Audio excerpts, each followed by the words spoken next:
How you doing, guys? So I thought I would make a quicker but interesting video today. I'm going to start making this channel of a diverse type of content again, and not just Game of Thrones. So if you would like that, please subscribe and like this video. Check out some of my other videos, please. So, AI art, which is probably going to be one of the next biggest debates on the internet for years to come. I started to try it out about a month and a half ago, and the pictures you'll see in this video are all AI art I made, except for, the first two, which were thumbnails, the rough drafts of thumbnails.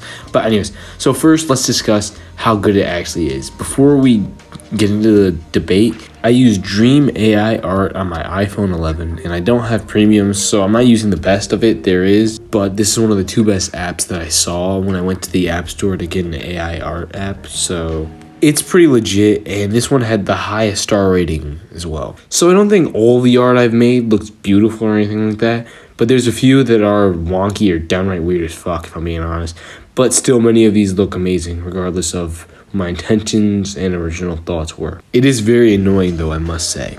If you don't give much of a description, it won't turn out like you intended, and it will only take a few ideas of what you wanted. If you give a very detailed description, then the picture will give you a very accurate picture of a few things you described, and will focus on those first things that you list. So it is very tricky to get your description right, but I found the best way to do it so far. It is to start with whatever you think is the most important part of the photo, and then you do the next most important part, and then the next, and so on. It just works better. You can kind of tell from my photos, they are in chronological order, and for the most part get better as time goes on. For the pictures of Yoda, I gave it a reference photo, which it does its own version of, and the first one, which I accidentally didn't save, looked amazing. But if you do photos with a reference photo, then they rely heavily on them, even if you change the setting. And don't incorporate too much of what you write. Another thing, AI art is clearly better at some things than other things. It seems better at general things, like say nature, rather than specific things like Yoda or minions. Overall, very quick, but pretty tricky to get right. And once the app becomes better, it really will be perfect. It has many different styles, which I like, and is very vibrant and beautiful, but it gets annoying sometimes when it won't do certain things. So to kind of explain why I was testing AI arts, I did have the thought of making a video on it, but mainly I was testing it out to see if I could use it for videos, mainly my Star Wars channel and also possibly my what ifs on here.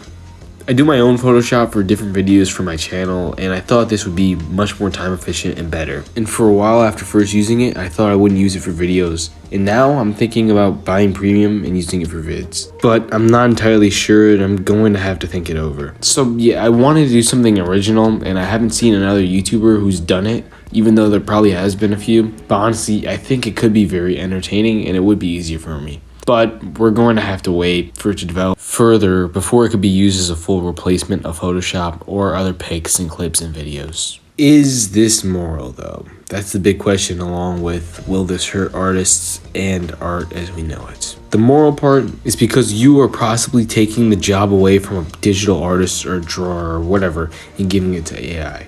I think that this eventually will make there be no need for digital art or Photoshop, as they are something AI art will eventually most likely be able to replicate, and they are somewhat newer things in the history of art. I think because physical art like paintings and drawings have been in so many different cultures and society as a whole for thousands of years, that it will still be made and bought, but probably not as much. But I think that if you've already hired an artist and then stopped working with them to use AI art, then the choice you're making is smart, as it is quicker, eventually could be better, and is much easier. But sometimes we should do things that are compassionate and kind, even if it's at our own expense.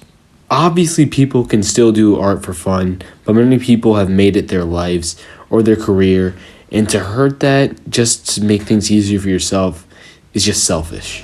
For people like me that create their own Photoshop thumbnails and stuff, I think it's fine to do AI art, although I honestly would rather give someone work or a little more meaning than make it easy for myself, if I'm being honest. Okay, so recently there was a McDonald's opened in Texas that was completely automated, and obviously the thumbnail is a joke, but man, technology is crazy. We as people need to be more aware of how our actions affect others. And for artists who now lack motivation, there are still so many people who appreciate what you do, and there always will be. Don't let more competition discourage you. Thought this would be an interesting topic. Wasn't going for a video in Moral Dilemmas. So, but anyways, Vikings Valhalla Season 2 review coming soon. I just gotta start watching the series, actually. Also, Breaking Bad review coming as well. And a video on DC soon as well. I hope you guys enjoyed. Please tell me your thoughts on AI art or AI writing. I saw a video of AI answering different questions and analyzing different scenarios. You can check it out on Star Wars series channel. Crazy shit, let me tell you. But anyways, I'll see you guys later. Bye.